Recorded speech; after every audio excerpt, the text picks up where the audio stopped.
Brian joins me again to talk about how unwanted pornography viewing is much more of an emotional concern than a sexual problem, and how mindfulness really is the key in living your life after pornography.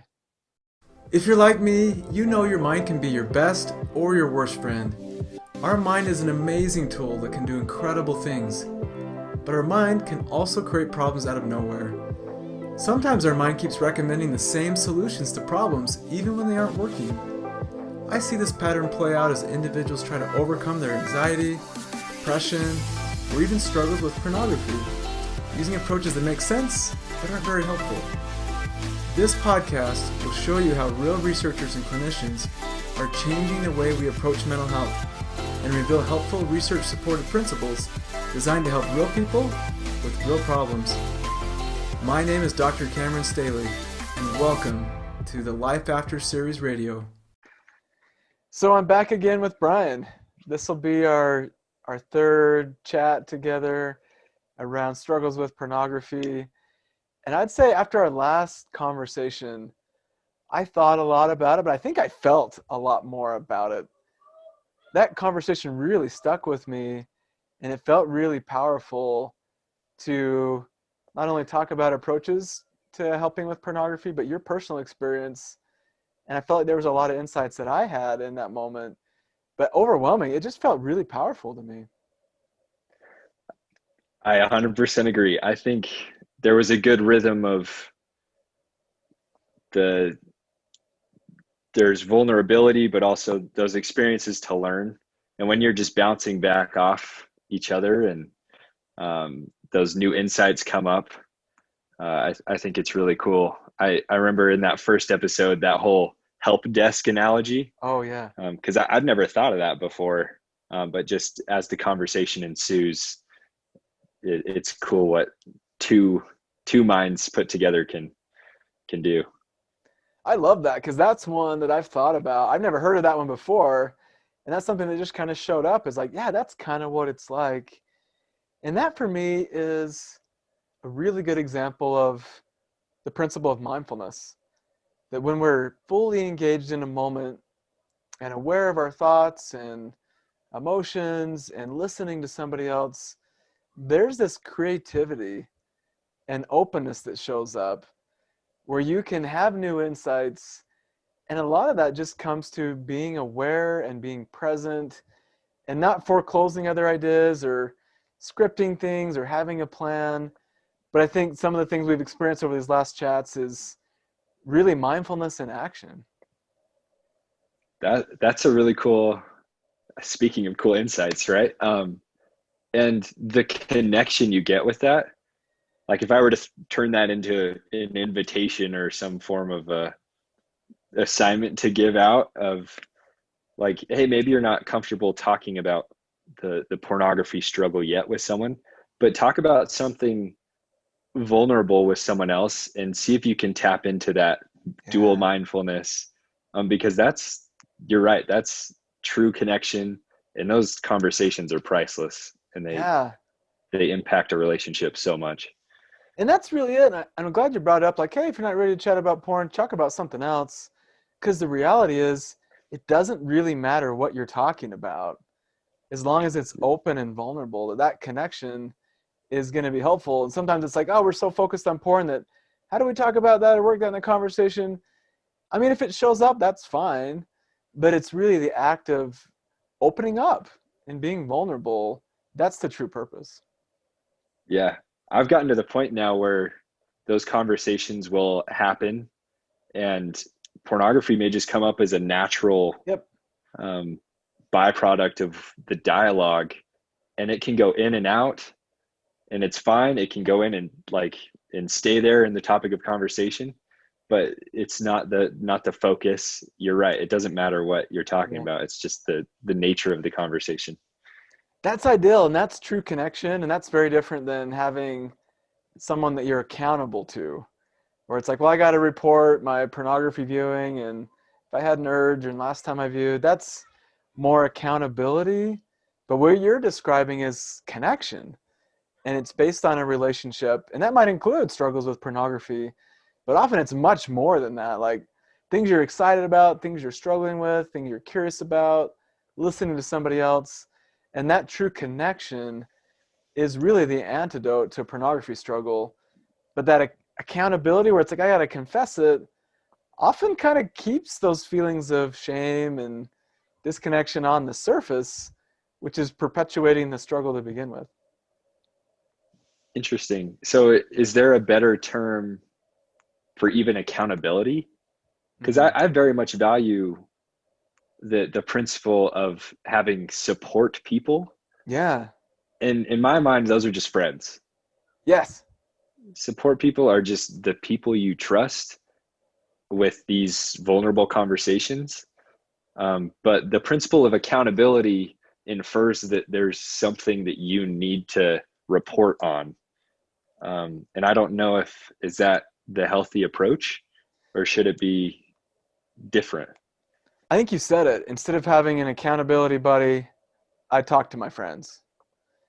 And I think those feel different, where there's a major difference between confession and connection.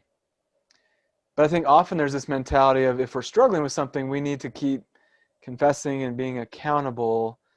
But that often doesn't generate connection. Having friendships and family members where you can trust them and be vulnerable and talk about all kinds of things, including a struggle with pornography, that's really different than just focusing on how much did you view this week. That's so interesting. Naturally, I've noticed that happening as I've been applying principles from, like, specifically acceptance and commitment therapy, and the things we talk about in Life After Pornography. Because I think accountability stressed me out a lot. Like 100. I think that I shouldn't laugh at that, but I'm like, yeah, it's so stressful. Because, and even though you know that they might not be upset, just the principle of having to confess another time was daunting every time. That's so, I'm gonna have to spend some time thinking about that one. Yeah, it is stressful, and in a way it changes the nature of the relationship. So if it's a friend or a partner or a family member, they now become like this authority figure or police officer or something. I don't know what it morphs into, but it's a different type of relationship where now they are kind of responsible for checking in with you, and also like, oh, you messed up again.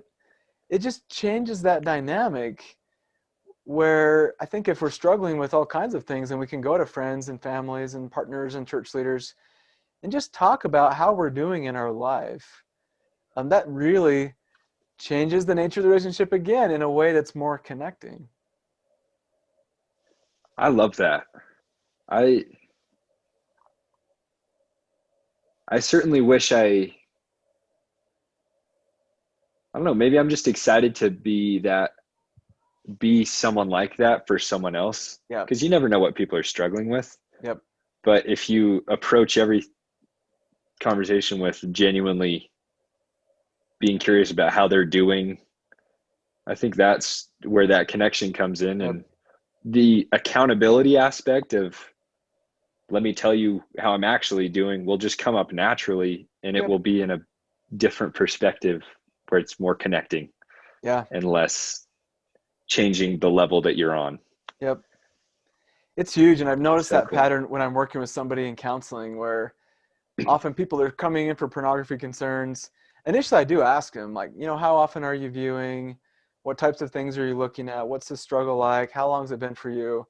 So I am doing a bit of an assessment, because if somebody's viewing 6 to 8 hours a day, every day, that's very different than somebody. It's like, yeah, I view once or twice a week, or I viewed a year and a half ago for 10 minutes. Like, that's really different. I want to understand the level and the struggle and what that's like. But after that initial assessment, I never ask somebody again, how much did you view this week? I don't. But what's surprising is usually that second time someone comes in, the first thing they say is, well, this is how much I viewed or I didn't view. And I'm like, okay, how was your week though? Like, how are you doing? It's like, well, I viewed or didn't view. It's like, not, it's not what I meant. Like, how are you doing? Like, what was going on for you this week? What went well? What was a struggle? Like, I am really interested in how you are doing. And I think that's a really big shift where they're used to reporting how much they view. That's what we're here to work on. It's like, no, I'm more interested in developing a relationship and seeing generally how you're doing, because the fact that you're viewing porn is, it's evidence that something's off in your life. I want to understand that. I don't want to keep tracking like, yeah, how much you're coughing this week. That's just a symptom. It's like, I want to understand, maybe you go outside without a coat on, you're catching colds. Like, what's going on in your life that you need this coping strategy of porn? But if we keep tracking how much you're coughing, we're never going to understand that. But it's interesting to see that pattern over and over where it's like this confession. And it's like, hey, you can share that with me or not, but I'm curious, when you share that with me, what do you get out of that? And what are you hoping from me in response? Because that number, it doesn't have a whole lot of meaning to me after that first kind of initial assessment. I am so excited for someone to listen to this, what you just said, and understand what it looks like, how to lovingly approach supporting someone who struggles with unwanted pornography viewing, and to implement that and see how much of an impact that makes in their relationship for the better. Yeah. And you would have never thought that this could have improved your relationship, right? Because you're Yep. taught that it destroys relationships. Yep. But in reality, it's going to shoot vulnerability through the roof. You're It going to does. connect on such a more intimate level. And even for someone who might be curious of, hey, I really want to have friends that I can talk to about this, but maybe they don't understand what they need to do to help me. Yeah. And giving them the expectation, or just saying, hey, will you just ask me how I'm doing? Like, can we Yep. just talk about how things are going? Yep. And if it comes up, it comes up. If it doesn't, it's fine. That's it. I love that. It's so humanized. It's relationships. It's like a basic level. I love that. It is. It does come down to that. And I think about, and this might sound odd, but often people continue to view pornography in an effort to get some level of connection. Where it's like, yep, I'm seeing some attractive people and they're super excited to see me. But it's like a safe form of connection that's predictable, controllable. They're not judging you. They're actually very welcoming and accepting of you. But that level of connection you get for pornography is like the equivalent of a piece of candy. Like, it's not nutritionist, it's not sustaining, it's not going to build muscles, but it's like, oh, it's sweet and it tastes good, and I like that connection. But that true vulnerability and dialogue in relationships, that is a turkey dinner. That's Thanksgiving, and that is sustaining and fulfilling. But that's scary though, because that person might judge you and they may not respond to you the best way, and they may not get it. They might shut you down. It's a lot easier to look at porn for that, even that little candy bar connection, even though the real work in relationships is where it's really at. It can be scarier to do it that way. Yeah. There's an education that needs to happen on both sides Yep. of that, where it's the individual struggling how to deal with this, but also just the entire culture of sexual problems. It might not be the right word, Yeah, I like it. but sexual subjects Yeah. in general just need to be more talked about and better educated, because I think a lot of these problems are just comes down to people aren't familiar with it and they don't know how to react because Yep. they've never had to before, and you only go based off what you hear, Yep. which for the most part is negative. You're right on. And I think I know how to eradicate pornography concerns, and it's improving sex education and conversations within the home about, this is how our body works. This is what sexual arousal is like. This is normal development. let's talk about what questions that you have and really normalize sexuality. But often what I've seen is people that struggle with pornography often grow up in homes that are pretty conservative, and they don't talk about sexuality. You don't joke about it. You don't talk about it. It's just not a topic. And it's not like it's talked about badly necessarily. It's just kind of absent, or it's pretty limited. And yet we are curious about bodies and curious about sexuality. And so because of that curiosity, our mind's often searching. And we find resources online or have chats with friends and learn things that aren't that helpful from friends and pornography. But it's like, we're just curious. That's natural. Our mind's just looking for information. And I would prefer that would come from family members that you trust, that are healthy, are there to protect you.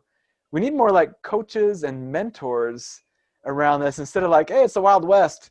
Like, good luck. Go educate yourself. Right, guns And a-blazing. yeah, it feels like that. That's pornography. It's guns a-blazing. It's the saloon. Like, Yep. go figure these things out. It's like, no, how about we just have some chats and ongoing conversations across all stages of our development. There should never be the sex talk. If you're having the sex talk, you're doing it wrong.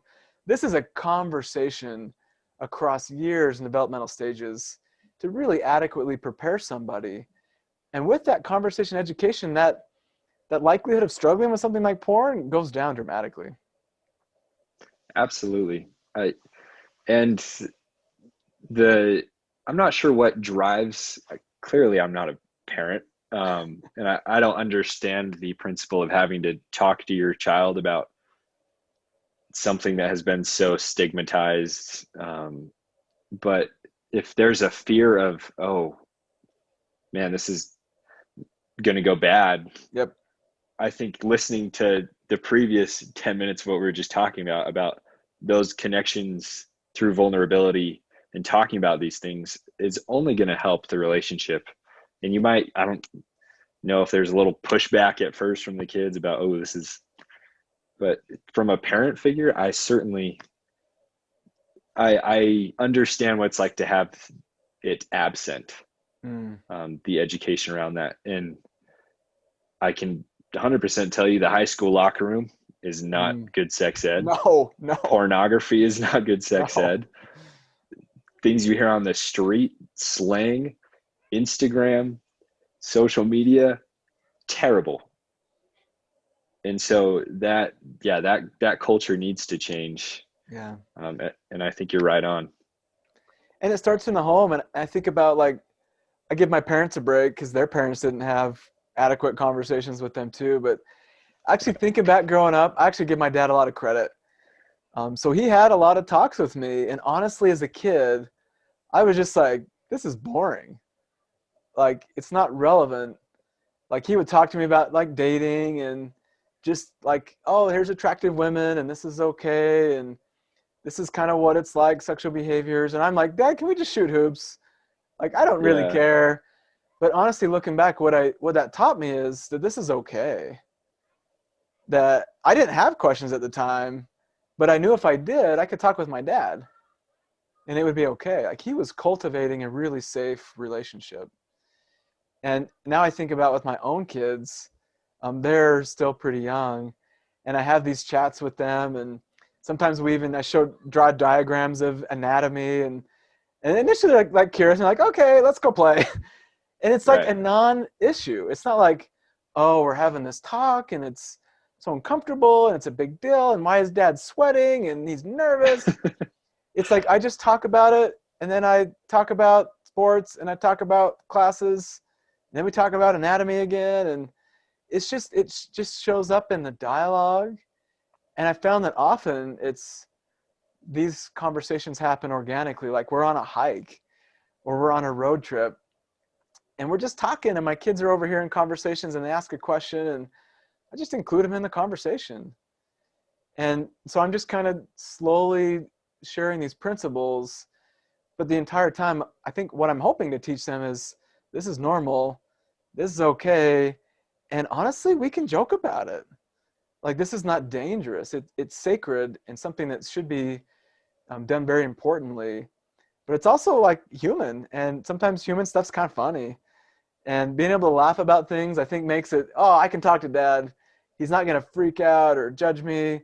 Like he's got a sense of humor around this, and he has actual information. And that's my Right. hope, is that I can just cultivate this safe relationship where we can talk about mental health struggles. And like I talk about everything with my kids about, like, this is what self-harm is, or suicidal thoughts are pretty common. Like if these happen, it's okay. Or sexual orientation, I talk about that as well, where some people are attracted to the opposite sex, some the same sex, some both, some neither. Sometimes our gender kind of fits, sometimes it doesn't feel like it does. I say this is pretty normal stuff. Like if you ever have questions about gender, sexuality, or race, we can talk about that. So often I do share that just generally, so as they're learning and growing and like, oh, something's a little off. I remember my dad talking about this. I know I can talk to him. He'll receive it. So I'm not waiting for my kids to say, Dad, I struggle with porn, or Dad, I think I might be gay. It's like, I just talk about these things. Or same thing with self-harm. It's like, yeah, we just talk about this is part of the human experience. And that just cultivates that this is a safe relationship, that dad's open with his limitations and weaknesses. He's human.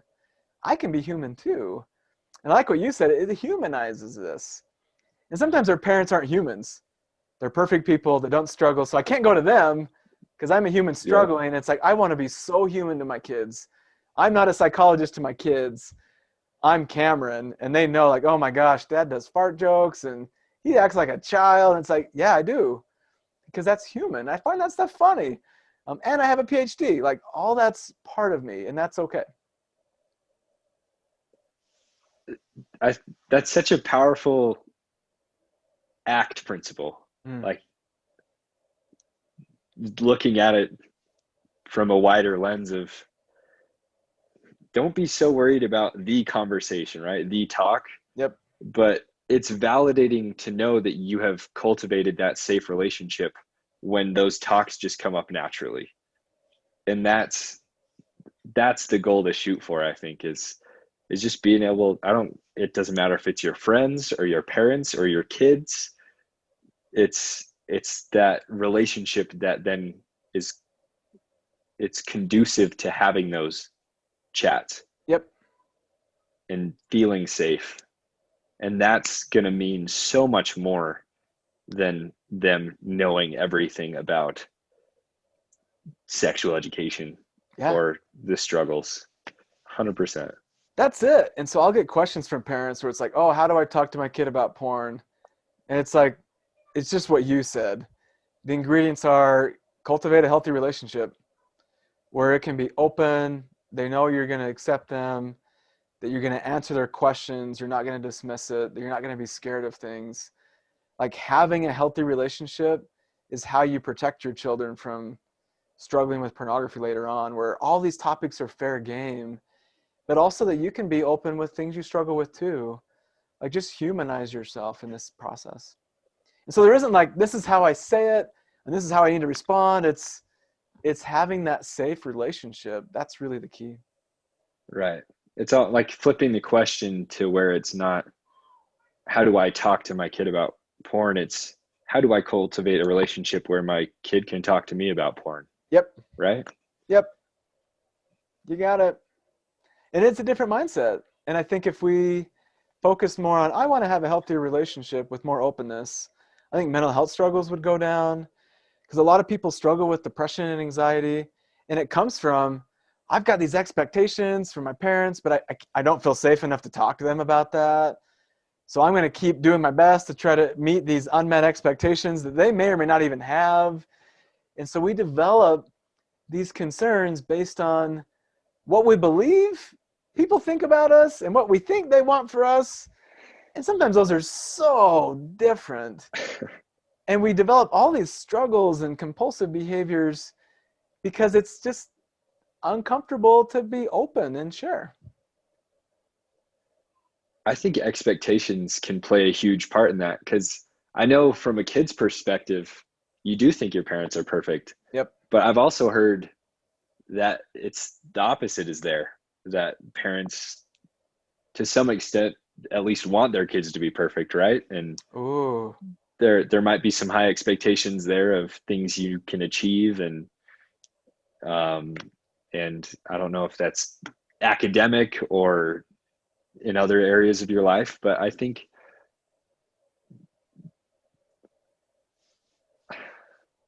maybe unhealthy expectations can spawn some unhealthy relationships. But just talking about those is the fastest way to get rid of that. Yep. And to have it be safe. Because oftentimes it's the person thinking that the expectations are there when they aren't. Like you said, you don't know what those are, and parents love their kids. That's how it is. They do. And what a powerful thing to know that they're always going to be there. Yeah. And that's what matters, not anything else, not the expectations, not what I struggle with. It's I can talk to these people. Yeah. And that's ideal. And sometimes when people do come to family with, hey, I looked at porn, family totally bails on them, where it's like, that's not okay. True. What a bad kid. Like, how could you? And I think this is something I haven't really talked out loud verbally. So maybe we could work through this together a little bit here. Okay. But I've seen a cultural part of this where often people that struggle with pornography are a little higher on that perfectionism scale, where there are more expectations, and the things that we're praised for and the things we focus on are performance.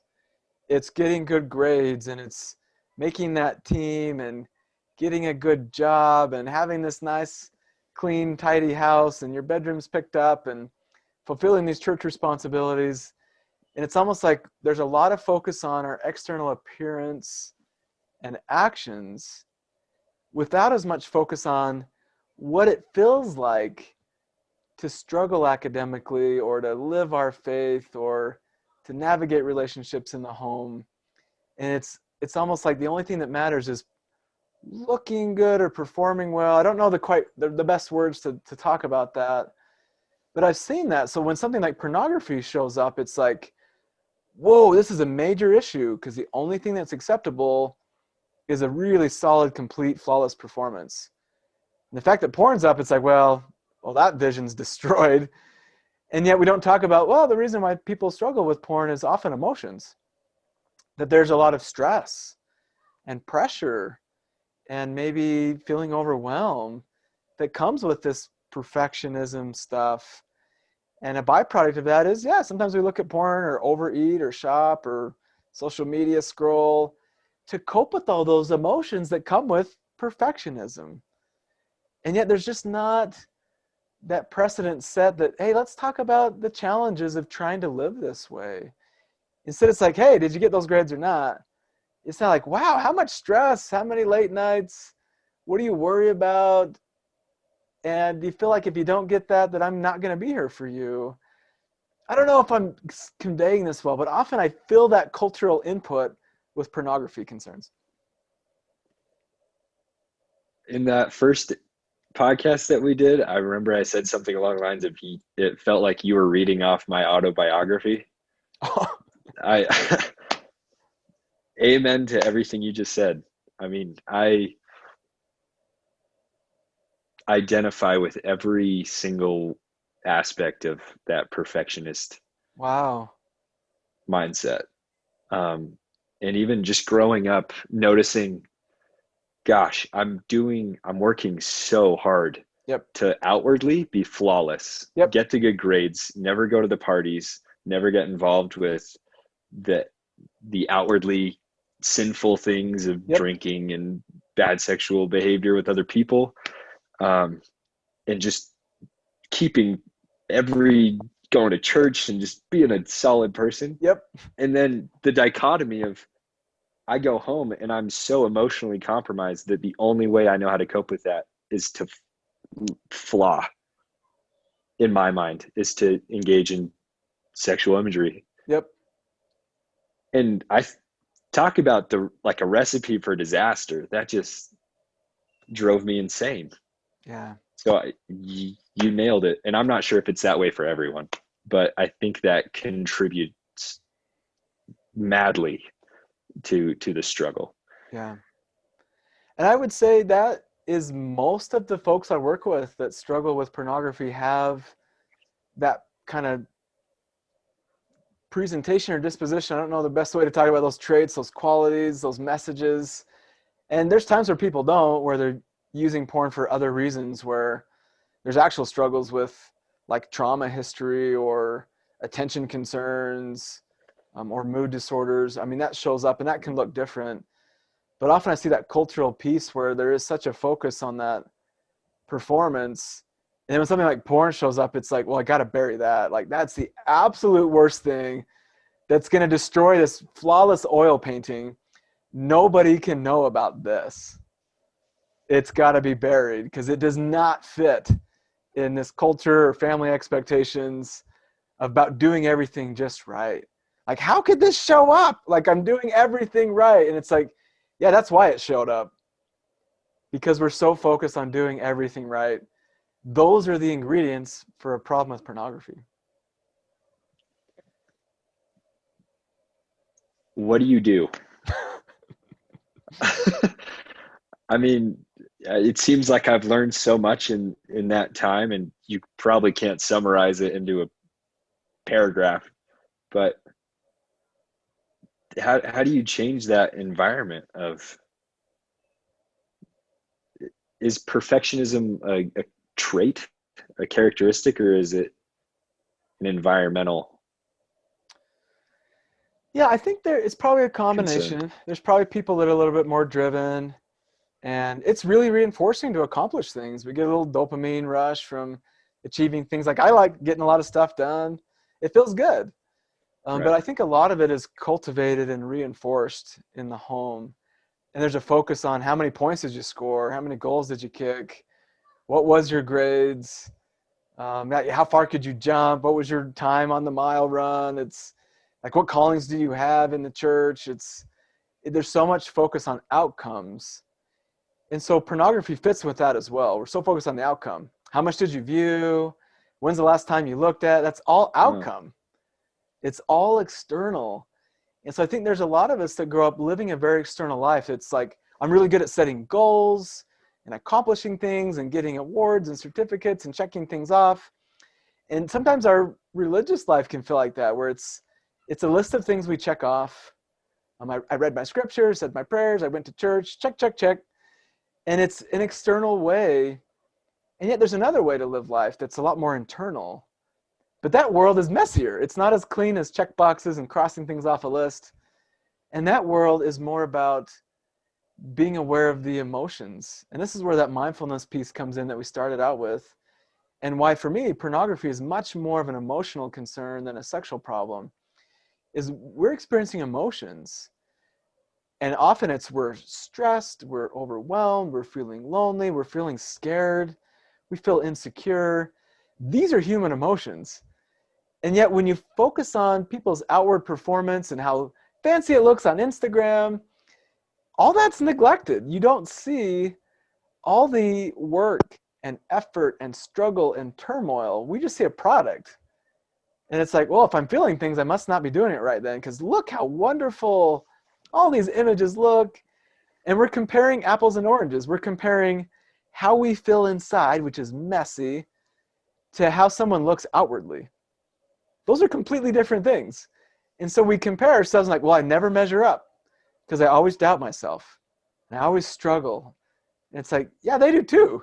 We just don't see that. We're not actually comparing the same thing. And so it is shifting that view from this outcome accomplishment to back to the, how are you doing? You're taking a lot of classes, you got a heavy course load. How are you doing with this? Haven't seen you in a while. Like, you're feeling lonely, feeling pretty overwhelmed. Let's truly connect and talk about this experience. And that, for me, shifts back to this internal view. So instead of, did you fulfill these assignments or get these church jobs done? It's, how are you living your faith? Or what does the gospel mean for you? And often we're going so fast, we don't have time to check in about that. It's like, I just got to check off all the boxes and then go to bed. And that's a really limited life. And I think it's so fast paced, so stressful. We're going to do things to cope with that. And porn is one of those. when you say that, it sounds, I mean, it's obviously unhealthy, but then for some reason we seem to idolize people for like never admitting that they're stressed out, even Yep. though they're working 18 hours a day, Yep. right? But yeah, there's, I think of all the times, um, I know I've felt stress far more or for such a extensive period of time, but I've only been able to identify it for the past like year, Yeah. which is weird to me because you think like, yeah, I know what stress is, but I've never taken the time to even analyze what that felt for me. And then that's when it gets dangerous, right? That's when you cope. It's, oh, here's an emotion I don't like, or your mind just goes porn, right? Yep. Because get rid of it. Yep. And it's that quick. And you listed them off. I mean, whether it's I've felt disconnected, insecure, lonely, stressed, overwhelmed, unhappy. Um, Maybe I just had a negative interaction with someone at work, and that can be enough. When you're that sensitive, I mean, it makes sense that you just cope. Yep. Um, but it's just mindfulness, right? It It's is. being aware. It is. And if you think about often the years that people struggle with porn, whenever any uncomfortable emotion showed up, they quickly got rid of it and turned to porn. And so when we stop using that coping mechanism, it's quite a shock where it's like, whoa, there are actually a lot of emotions and these are difficult. They don't feel good. And where did they come from? Like they're everywhere. And it's like, yeah, we're actually Right. feeling them all of the time. We're just not aware of them.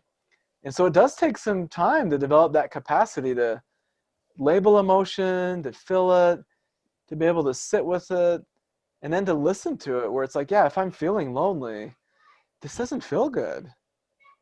And also, what can I do with this emotion? It's trying to compel me to action. It's trying to encourage me to reach out. But often another emotion shows up like, well, if I actually reach out, what if they're not available or don't want to hear from me? Oh, I feel insecure. That's rejection. That's another emotion. It's like, yeah, they're there. And yet there is so much power in approaching emotion, creating more space for those, and having a truly meaningful life. But it's tricky. Like I do this with my church responsibilities where I still get in the mode where it's like, get it all done, check it off, check it off. And now I'll pause and say, am I doing this because I need to check it off? Or am I doing it because this is really a part of my faith? And this helps me live it better. And if it's a checkbox, I don't do it anymore. And it's like, well, maybe I need to come back to it and figure out what is the purpose. And the same thing, like interacting with my kids. Am I doing this because, oh, this is what a good dad does? Or is it because I really want to enjoy my time with my kids? And that intention, even though the action might be the same behavior, the same thing you're checking off, but having that intention makes those interactions meaningful and fulfilling instead of just draining. Like checking stuff off is draining. We could do the very same thing, but with intention and purpose, it's fulfilling and connecting. But that takes us a moment to slow down and really understand what we are and reflect on what is the purpose. I think about so much how different. I mean, if you just took like a mindfulness cloud, and I think of like a fast paced like New York City, right? Yeah. And you just kind of threw it over everyone. And I wonder if like the actual pace would slow down. Like people wouldn't be rushing to work or rushing home. And how much more enjoyable life would be. Because when you're going fast, you don't take time to look at anything but where you're headed, Yeah. um, or to analyze how great the moment you're in is. Yep. And that's why I feel like mindfulness is so much more than just a better way to cope with pornography or to Yep. help with this struggle. It's the way to live. That's it. I love that vision of a mindfulness cloud descending on New York instead of a COVID cloud. Like that would be wonderful. Oh yeah, we'd take it any day, right? Oh man, but honestly, that's why I live in Idaho, because the pace of life is slower. We drive slower, we talk slower, we move slower. My neighbors are outside, like my backyards are connected. We don't have fence. Our kids are interacting. We have barbecues.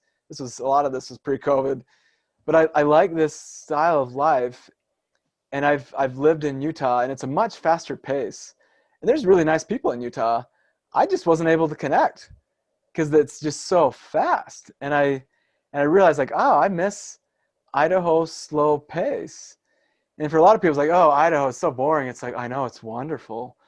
It is so slow. And I do have that vision like you, where I think about this fast-paced life. It's like running through an obstacle course with a blindfold and hoping you don't run into anything. And you run into stuff all the time because that's emotions, that's life, it's stress.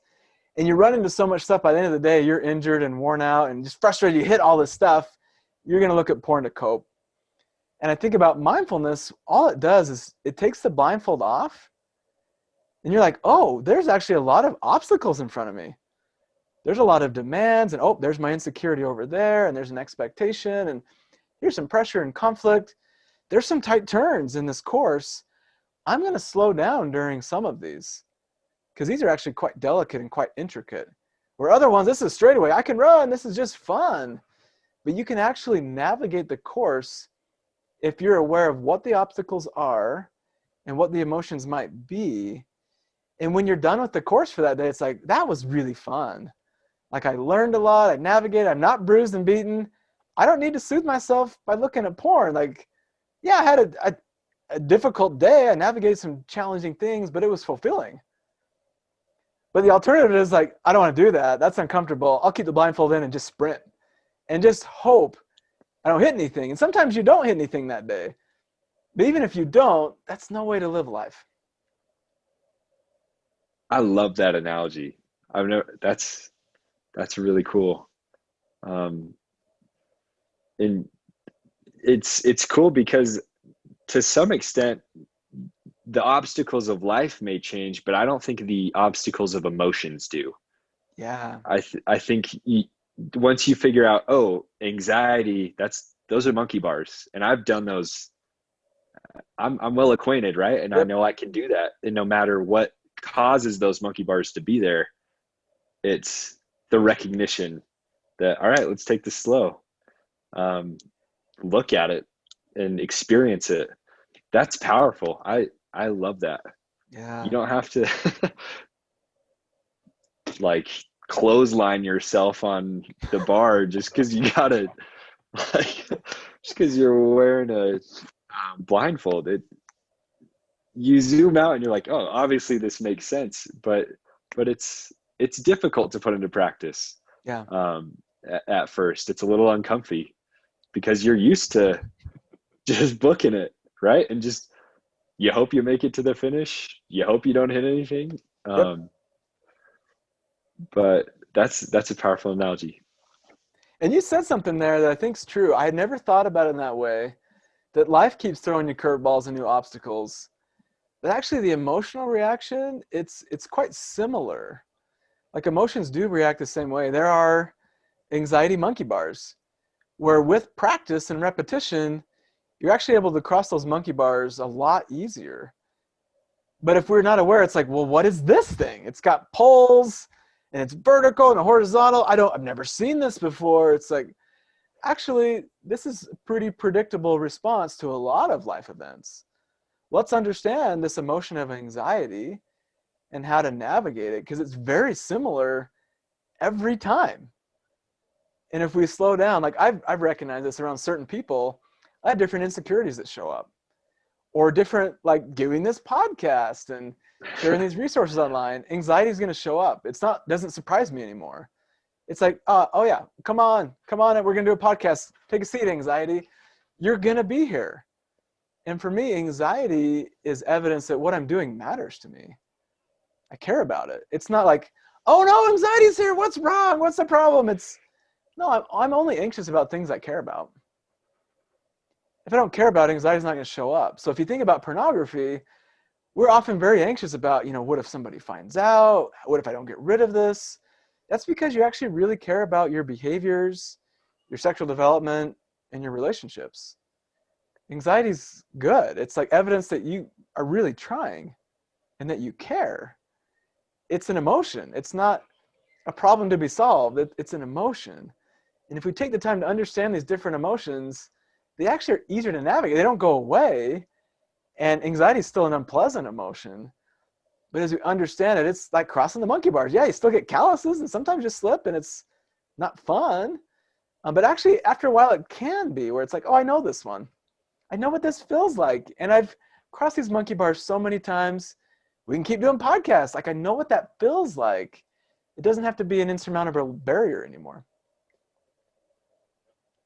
I've never thought about it as validating, because I mean, you're to some extent, I think we're taught to, there's positive and negative emotions, Yep. right?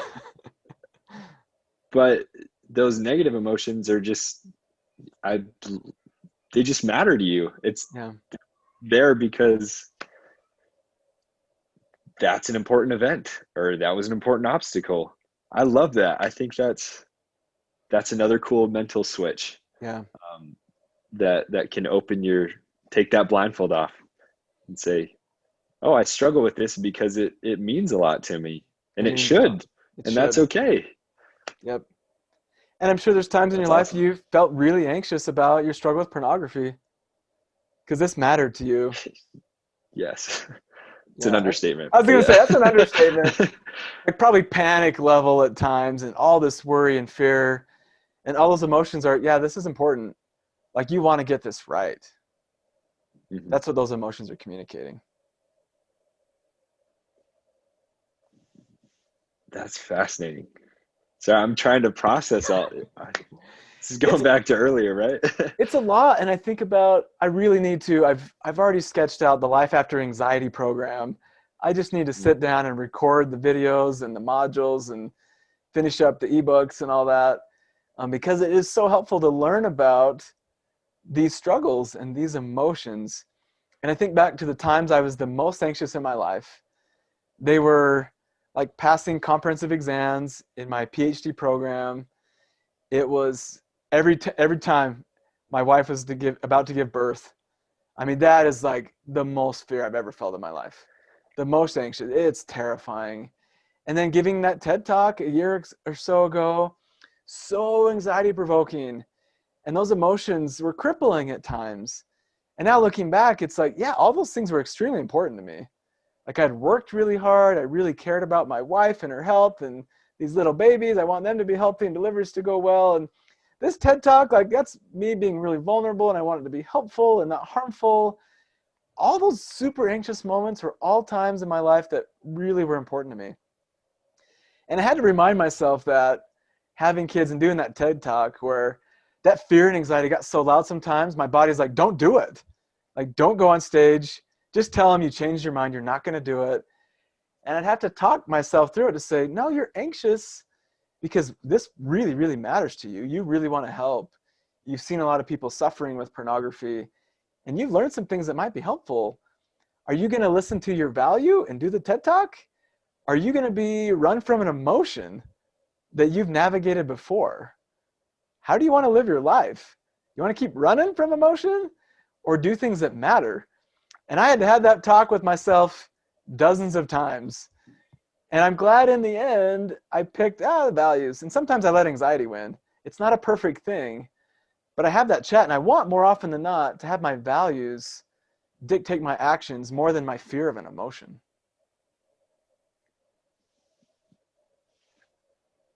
That makes so much sense. But like I said, it might be simple, but it is a little difficult at first because anxiety it's called anxiety for a reason. It's scary. Yeah. And you're dangling from those monkey bars and it's freaky. But I like being driven by values. Yeah. I think that's just a solid way to live, and that's the only way you're going to feel fulfilled when you get to the finish line, Yep. is when you're following your values and Yep. it means something to you. That's it. This is acceptance and commitment therapy lab. It's a really different approach where instead of controlling urges or emotions, we're actually going to do the opposite, like create more space for them, because these emotions are deceptive. Like anxiety, like you said, dangling from the monkey bars, it feels like there's sharks under there, a bottomless pit. Right. Yeah. But the reality is if you let go of that anxious monkey bar, you just land on the ground and the monkey bar is still there and you can just do it again. But emotions convince us like this is life or death. That's what they feel like. But emotions aren't that. Like all emotions are temporary. They're just communication. They're kind of these hormone chemical changes in our body. They're biological events, and none of them are permanent, and they're going to keep coming around. And so to think about, often the mentality with pornography struggle is, my goal is to never look at porn again. But what people don't realize is, well, often people look at porn because there's emotions, and you're going to keep having those. So what might be a more helpful strategy is, oh, if I don't want to keep looking at porn, maybe I better attend to these emotions, get more comfortable with those monkey bars, learn about these, be aware of those. And there's still going to be times my mind recommends, oh, look at porn, like you're overwhelmed here or really anxious. But if you're aware of that, you have choice. And there might be times where you still choose to get off the monkey bars and look at porn. But other times you're like, yeah, I am really anxious and overwhelmed. I'm going to keep it going though. And I'm not going to check out from that by looking at sexual images. Thanks, mind. You recognize I'm really anxious. And yeah, that would help in the moment. But I'm just going to keep practicing and get better at this little emotional thing. And with repetition and practice, it does get better. There's so much hope in that message. And it's true and it's validated and it's easy to validate, which is cool. And I just appreciate, I'll always be thankful I found this, but the contrast before and after of I know what it's like to hit my head on every monkey bar because I'm trying to jump on them rather than do them the normal way, right?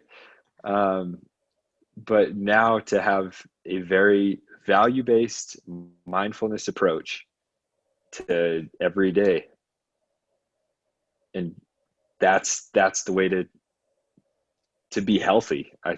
And to not cope with these things that are contrary to your values, and that'll change how you feel during and after the day and after that obstacle course. Yep. That's it. And I like that focus that we're here to cultivate health and wellness. But often our mind's like, no, I want to stop looking at porn. And it's like, not looking at porn does not equate to health and wellness. And if we focus on more cultivating a meaningful, fulfilling life, I mean, your need to cope with the stress is going to go down. It's a really different mentality. And it's also different to know these principles. Like, I'm aware that mindfulness is helpful, but I still have to do it. Like, as a psychologist, sometimes I wish, like, oh, I know these tools, I should be good. It's not how it works. I still have to practice these principles in my own life. It's not enough to do it once, check it off, or know about it. We actually have to implement mindfulness to get the benefits. Just like it's not enough to know that eating healthy is good for you and eat whatever you want. It's not enough. You actually have to eat healthy to get the benefits, and mindfulness is the same. Absolutely. Yeah, the absence of a problem is not health. And I'm trying to figure out a way to flip that for mindfulness, because running away from our emotions certainly isn't healthy either. Like, that, I love how much that makes sense. Oh, good. I wish I could have heard all this earlier. But Well, it's really, I'm trying to identify what the emotion is for me.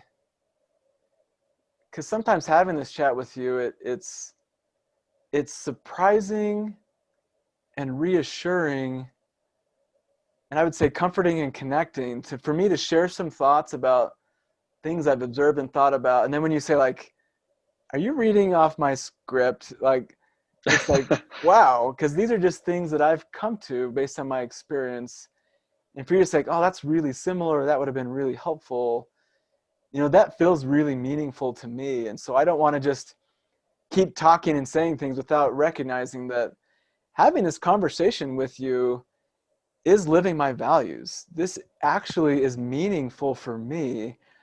And as we have these chats, like we haven't even met in person and known each other very long, the more we have these chats, the more I care about you, Brian, as a human and as a friend. Just having these dialogues, it's connecting to me. And I'm never going to ask you, hey, when did you view? How much did you view? Like, I don't care. Like having this dialogue, it feels really connecting for me. Even though it's over a webcam, I still feel that connection. I appreciate that so much. And that is reciprocated. And I can attest to the fact that whenever we do these, you always take the time to ask me how I'm doing before. And that's the entirety of this conversation. It's that relationship. It's that connection. And like you've said, connection is the antidote to a struggle with pornography. It is. And whether that's connecting with other people or connecting with your emotions, that's how you're going to get through it. And there is a life after pornography. Yep. And you might have to deal with anxiety at that point, but there's a life after anxiety, right? Yep. There is. It's just learning these skills and emotions, and it's not a perfect process, Yeah, but it's there. It is there. And when I kind of step back, I hope people that listen to our conversation will find this helpful and that will connect with it. But honestly, as we're having this chat, Brian, I don't think about that. All I think about is I'm enjoying this conversation and I'm enjoying getting to know you. And it's like, oh yeah, I do hope this is helpful. We are doing this for a purpose. But honestly, if nobody else listened to this or it didn't help anybody, I would still do this. Like having this conversation is meaningful to have. And I believe it will be helpful and people will listen to it and benefit. But even if they don't, I would still chat with you Wednesday night, have this conversation. It's meaningful. Thank you. And I wish you knew how much that meant, because I really do appreciate that. And even with me too, I remember that first episode, I was so nervous. and admittedly, for that first maybe 25 minutes, I was thinking about, oh, I hope I say the right thing, so that someone else can get something out of this. Yep. But over the course of that first episode, it quickly turned into, oh, he's asking me questions. Me. And it's not that it's in my mind, it's not this selfish just for me, but it's a conversation between two people. Yep. And it's connection. Yep. And that's the important part. And speaking of value, I'm not sure I value anything else more than relationships. Yeah. And I guess that's why I'm anxious about these podcasts, is because they mean so much to me. Exactly. Full circle. But absolutely. It's so vulnerable to have these chats. And yet I think about that vulnerability often is the price of admission for connection and healthy relationships. And it's like, am I willing to pay for that ticket? It's like, yeah, kind of. But yes, I do. I want to, because the outcome is wonderful. But yeah, it's vulnerable. And I think sometimes after we record these, I'm like, that's when my insecurity shows up. It's like, wait, what did I say? What did we talk about? Oh my goodness. But it's like, yeah, price of admission. Are you willing to pay that price to develop a relationship with Brian or potentially help other people? And it's like, yeah, I am. And this is such it's a cool parallel for how I want to approach every relationship, because it's the process of asking them how they are and just talking. Yep. That's so powerful. That's it. We complicate things, but it comes down to that. Well, I enjoyed this chat. This was fun. This was meaningful. And I look forward to continuing our conversation and seeing where this goes again next week. Absolutely. Me too. Okay, Brian. Take care. All right. Have a good one. Hey, thanks for listening. Please remember to rate and subscribe. I know you might be facing some issues in your life or know someone who is. Issues like anxiety, challenges in dealing with emotions, or other compulsive behaviors like unwanted pornography. And I know it's tough to talk to people about problems. Difficult to stare those obstacles down that we face in life and to really know how to deal with them. It's hard to know what to say and when to say it.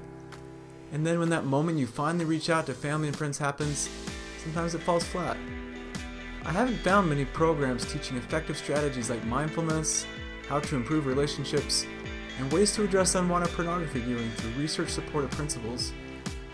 So whether you simply want to help with a problem like unwanted pornography, difficulty responding to emotions, or just want to understand the world of someone struggling with porn a little better, head over to LifeAfterPornography.com and get in on the next training. There you'll learn the exact same strategies individuals addicted to pornography used to transform their lives by implementing principles from evidence-based treatment shown effective in research for reducing unwanted pornography viewing. You'll learn the secrets, the myths, the enemies to recovery, and the LAP framework for dealing with unwanted porn viewing that we call WAVE. If that's something that interests you, click the link in the description or just head over to LifeAfterPornography.com. I'm Dr. Cameron Staley. See you on the inside.